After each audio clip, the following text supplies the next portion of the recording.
બાળ શિક્ષણ જગતના પ્રણેતા મૂછાળીમાં શ્રી ગીજુભાઈ વધેકાની 140મી જન્મજયંતિ નિમિત્તે અમે સહુ શિક્ષિકાઓ ભેગા મળીને તેમની એક સુંદર મજાની વાર્તા અદેખી કાબરને નાટ્ય સ્વરૂપે રજૂ કરવા જઈ રહ્યા છીએ, જેના માટે અમારી નાની નાની દીકરીઓ ખૂબ જ ઉત્સાહિત છે. તો રજૂ થાય છે નાટક અદેખી કાબર. એક રાજા અને રાણી તેના સુંદર મહેલમાં રહેતા હતા. રાજાના મહેલમાં ઘણા બધા પક્ષીઓ ચણચણવા આવતા હતા. જાત જાતના રંગબેરંગી પક્ષીઓ આવતા હતા અને ખૂબ મીઠો કલશોર કરતા હતા. રાજા અને રાણીને આ પક્ષીઓ ખૂબ જ ગમતા હતા. તેઓ આ પક્ષીઓને રોજ જ ચણ નાખતા હતા અને પક્ષીઓ તો મીઠો કલશોર કરીને ચણતા હતા. આ પક્ષીઓમાં એક સુંદર લીલો મજાનો પોપટ હતો. તે તો રાજાનો ખૂબ જ પ્રિય હતો.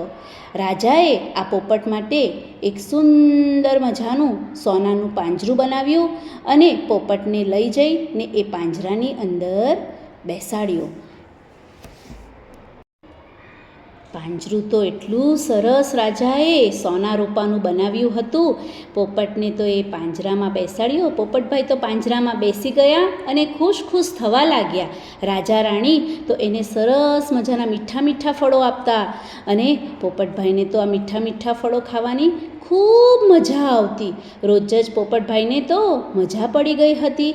હવે આ પોપટ જે રોજ આ સોનાના પાંજરામાં બેસીને મીઠા મીઠા ફળો ખાય, પછી રાજા એની સાથે મીઠું મીઠું વાતો કરે, રાણી એની સાથે મીઠી મીઠી વાતો કરે.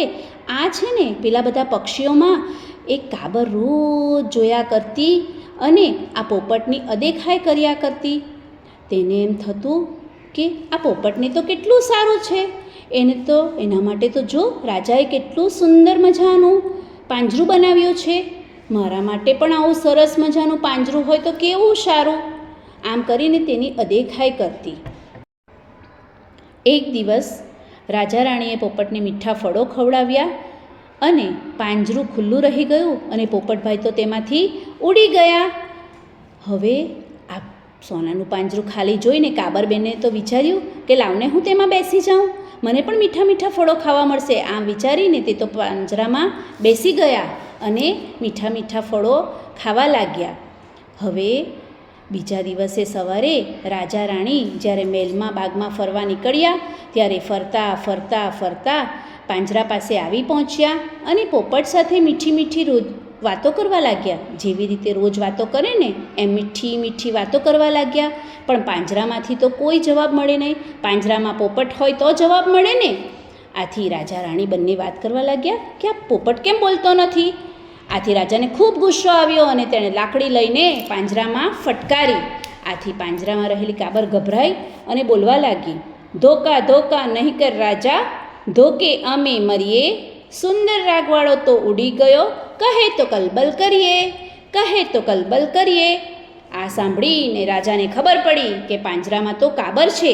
આથી તેણે ગુસ્સે થઈને લાકડી ફટકારીને કાબરને તો પાંજરામાંથી કાઢી મૂકી. એટલે કાબરબેન તો પાંજરામાંથી નીકળીને રડતા રડતા ઉડતા ઉડતા પાછા તેના ભાઈબંધના પક્ષીઓના ટોળામાં જતા રહ્યા.